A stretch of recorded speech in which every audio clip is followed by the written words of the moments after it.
কলকাতাত ধৰ্ষণ আৰু হত্যাৰ বলি হোৱা ট্ৰেইনী ডক্টৰ মৌমিতা দেৱনাথৰ হত্যাকাণ্ডৰ ন্যায় বিচাৰি তথা তেখেতৰ আত্মাৰ সদ্গতি কামনা কৰি যোৱাকালি সন্ধিয়া সৰভোগত অনুষ্ঠিত হয় এক কেণ্ডেল মাৰ্চ তথা শ্ৰদ্ধাঞ্জলি অনুষ্ঠান। উল্লেখযোগ্য যে ABVP অৰ্থাৎ অখিল ভাৰতীয় বিদ্যাৰ্থী পৰিষদৰ সৰভোগ শাখাৰ উদ্যোগত যোৱাকালি সন্ধিয়া সৰভোগৰ গান্ধী ভৱনৰ পৰা ছিগনেচাৰ বিল্ডিঙলৈকে উলিওৱা হয় কেণ্ডেল মাৰ্চ তথা শ্ৰদ্ধাঞ্জলি অনুষ্ঠান।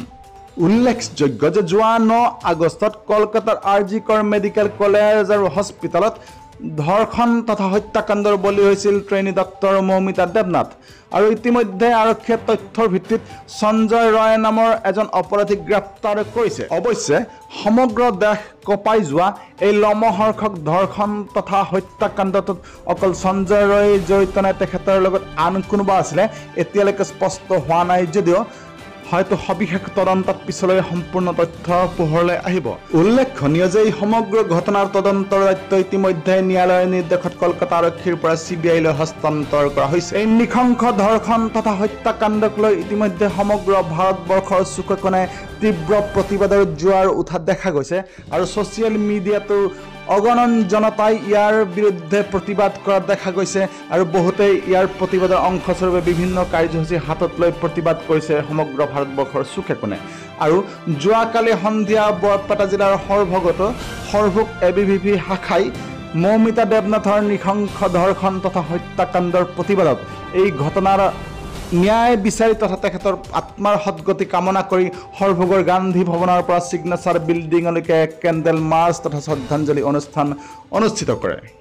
উল্লেখনীয় যে বিভিন্ন সূত্ৰৰ পৰা অহা অভিযোগ অনুসৰি RG কৰ চিকিৎসা মহাবিদ্যালয়খন কলকাতাৰ ৰেড লাইট এৰিয়া সোনাগাছিৰ পৰা মাত্ৰ 15 মিনিটৰ দূৰত্বত অৱস্থিত আৰু এইখন RG কৰ চিকিৎসা মহাবিদ্যালয়তে কলকাতাৰ বামপন্থী শাসনৰ পৰা আজিৰ তৃণমূল কংগ্ৰেছৰ শাসনলৈকে বিভিন্ন নেতা পালি নেতাৰ আশিক ধন্য একাংশ ছাত্ৰৰ উদ্যোগত চলি আহিছিল পৰ্ণগ্ৰাফিৰ বৃহৎ ৰেকেট। আৰু উল্লেখযোগ্য যে 2001 চনতেই এইখন চিকিৎসা মহাবিদ্যালয়ৰ এজন কনিষ্ঠ ছাত্ৰ সৌমিত্ৰ বিশ্বাসৰ ৰহস্যজনকভাৱে চিলিং ফেনত ওলমি থকা অৱস্থাত উদ্ধাৰ হৈছিল মৃতদেহ। কিন্তু ৰহস্যজনকভাৱে আজিলৈকে ফাদিল নহ'ল সৌমিত্ৰ বিশ্বাসৰ মৃত্যুৰ ৰহস্য। আৰু এইবাৰ প্ৰশ্ন উঠিছে যে এইবাৰো মৌমিতা দেৱনাথ বলি হ'ল নেকি তাত চলি থকা পৰ্ণগ্ৰাফিৰ এই বৃহৎ চক্ৰৰ।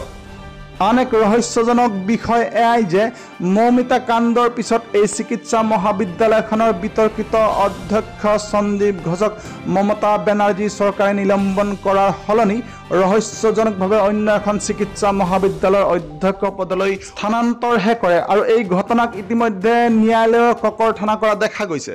এই ঘটনাৰ পিছতে ৰহস্যজনকভাৱে নাম উচ্চাৰিত হোৱা আন এজন ব্যক্তি হ'ল কলিকতাৰ পুলিচ কমিশনাৰ বিনীত গোয়েল। উল্লেখযোগ্য যে পশ্চিমবংগ চৰকাৰে এই সমগ্ৰ ঘটনাৰ তদন্ত 7 দিনৰ ভিতৰতে সমাপ্ত কৰিম বুলি কৈছিল যদিও গোচৰীয়া পক্ষৰ অধিবক্তাই যুক্তি দৰ্শায় যে কলিকতা পুলিচৰ বিতৰ্কিত কমিশনাৰ বিনীত গোয়েলৰ কাৰ্যকালত ইতিমধ্যেই সংঘটিত হোৱা এনেকুৱা বহু ঘটনাৰ তদন্ত আজিলৈকে সমাপ্ত নহ'ল আৰু ৰহস্যজনকভাৱে গাপ দিয়া হ'ল।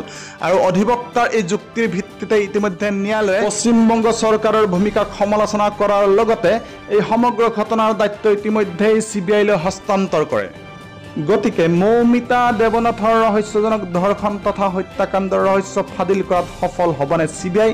এয়া কিন্তু আজিৰ দিনত এক ডাঙৰ প্ৰশ্ন।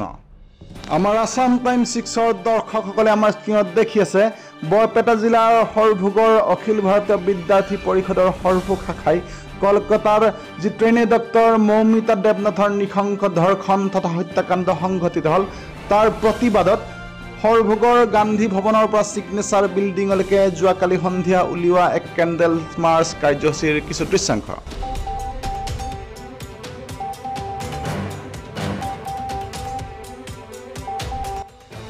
সৰভোগৰ পৰা দিগন্ত কুমাৰ হাউদৰ প্ৰতিবেদন, আছাম টাইম 6।